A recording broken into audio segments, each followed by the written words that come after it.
So how do you think, Roscoe, how do you think we're going to get out of this? How do you think that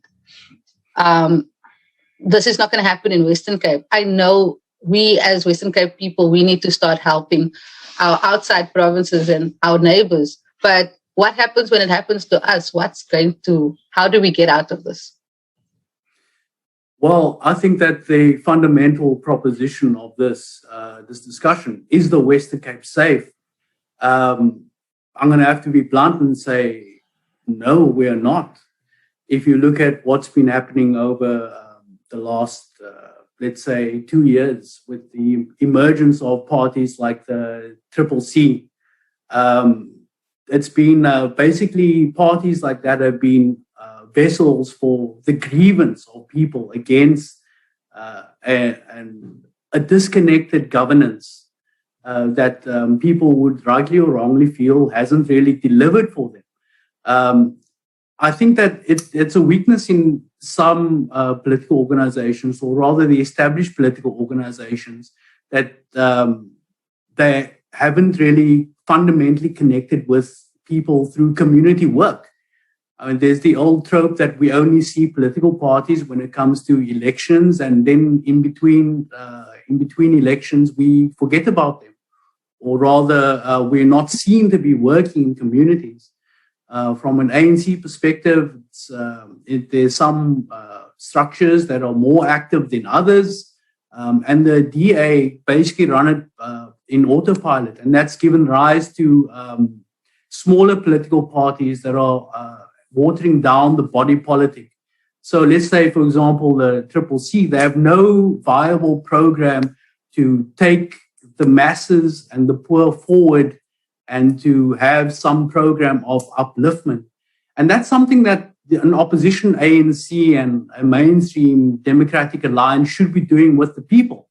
And that hasn't been happening. So every now and then we have these protests where the CCC and the Patriotic Alliance, the disruptors of the political system, are finding traction within our body politic.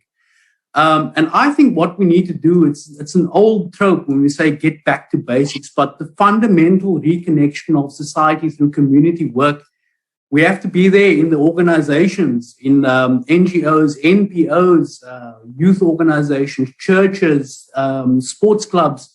We need to be. And how do we do that? People. How do we do that with a whole pandemic? I mean, obviously, this sounds like a very interpersonal, face-to-face interaction. What do you suggest, and how are we going to protect ourselves in that way without putting everybody or making sure everyone gets COVID, for instance? How do we do that? Well, I think that if we face an opportunity now where it's going to be the Wild West of elections. Nobody knows quite what is going to happen because we have this phenomenon of grievance and grievance politics and the protest vote. And we're facing a situation of extreme violence that we haven't encountered before within our body politic as an expression, a mass expression that we haven't seen since the 80s. In a post-democratic society, it's unprecedented. So I think it's make or break, especially in the Western Cape for the ANC, about the kind of cadre that they are going to deploy to governance. Are we going to deploy cadres who are going to do the work, who are going to open their briefing packs, who are going to translate the esoteric politics into real politics on the ground, the bread and butter issues that people can connect with?